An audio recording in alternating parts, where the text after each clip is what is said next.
So we all remember that weird time of Sonic trying to find its new footing with fans everywhere. Well, during that time, there were a certain amount of Sonic fans who didn't particularly enjoy Sonic's friends, or more so playing as them anymore, or how they're always around and just wanted to play as Sonic and keep the formula simple and not have the overabundance of the cast everywhere or around. This was right after the infamous Sonic 06 game was released, and many didn't like how they were played and how we were there, and there were comments from popular gaming channels and reviewers saying how they didn't like Sonic's friends or any of his friends, etc. Sega sadly took this critique, as well as the critique of having too many serious storylines, and wanted more lighter tone stories to heart. As with the newer era of Sonic, things changed.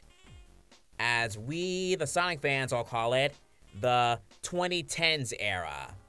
Fans considered this like a soft reboot of the franchise because many of the future game titles were very toned down to a more younger audience with cheesy one-liners and stuff. No copyright law in the universe is going to stop me! The stories were not at all serious, and all of them were lighter tone. And even if it got to the serious parts, it was still like very vague and just all lighter, so no serious tone like in Sonic Adventure 2 or Sonic Adventure. They also cut back on Sonic's friends appearing in these titles, and just stuck to the classic group of Sonic, Tails, and Eggman, with Sonic being the only playable character, as fans wanted that. His friends still appeared in some of the DS versions of certain titles like Sonic Colors. Amy and Knuckles appeared in the Wii U version of Lost World, and I'm pretty sure they were in the 3DS title too, you know, the cutscene version, I think. Correct me if I'm wrong. But those two were barely in the game at all, so yeah, again, just Sonic, Tails, and Eggman. Anyway, back on topic, the friends appearing in the DS versions of the titles, they were merely just a one-time hey and goodbye appearances. Kinda like how Amy and Knuckles were in Lost World, just hey, run there, blah blah. Heck, I even think they didn't even want to use Big the Cat anymore back then. That's why he wasn't in Free Riders, probably. Seriously though, what was up with the team choices in that game? Why would you cut Omega? Generations thankfully made sense for them to appear in the console version and not on the 3DS, as it was a celebration title. But instead of helping Sonic and appearing in more cutscenes and some being playable in some regard, they were just cheerleaders, even though they're clearly capable of fighting, especially you four. There are some missions where they either help you, or you race them, or they compete against you, but even then, that's just a minor thing, a very minor thing. They only also ever appear when you rescue them, and when they're in the final boss, you know, cheering you on instead of helping you. They don't appear in any other cutscenes, like, why couldn't they have Amy and Knuckles appear with them in the cutscenes, you know, like doing a throwback like, man, this place looks familiar. Wow, I can't believe we're back here again. Missed opportunity.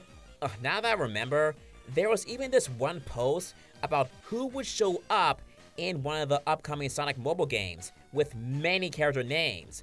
But then, after the countdown was ended, it just crossed out everyone else's name except for Sonic. Really? Why would they do this? This was like them celebrating Sonic's friends not being playable or not paying attention to them. As if crossing them out was a good thing. They also kind of wrote Sonic's friends to be, well, not like normally how they are. At least some, not all of them, but some. Like, for example, people didn't like how Amy, Shadow, or practically anyone was written in Free Riders. I also join in on that. They also don't like how some characters are just like one note, and how Tails was like, you know, always so dependent, doesn't like fend for himself, etc. This change of pushing away the characters would go on for a while, and even when they appeared again, it would still be very like cheerleader-like and not really doing anything, not without Sonic's help or anything, like in Forces. Eventually, though, over time, many were starting to miss Sonic's friends and wanted them back. Because while we may have spin-off titles like the Olympics or racing games where they're playable, they wanted them back in more important roles, being playable in a console 2D or 3D game again. Fans, realizing their mistake, wanted Sega to bring these guys back, and I do believe Sega has gotten the message, as they do continue to try to bring these characters into many artwork, comics, the mobile games, as much as they can into the forefront. But of course, they mainly want these guys playable again, not just Sonic. We love Sonic, but it would be good to get more variety. That's why fans were ecstatic to find out when they found out that Tails, Knuckles, and Amy were going to be playable in the DLC of Sonic Frontiers. It was the first time that we got to play as any of them in a mainline 3D Sonic game title after after so long, ever since Sonic Adventure. The spin-off titles don't count as they're just spin-off games, so obviously they will be playable, but my point still stands. With them being playable again, I hope this sets a path towards more mainline titles with multiple playable characters. We love Sonic, but we also love his friends. They deserve as much love as Sonic does.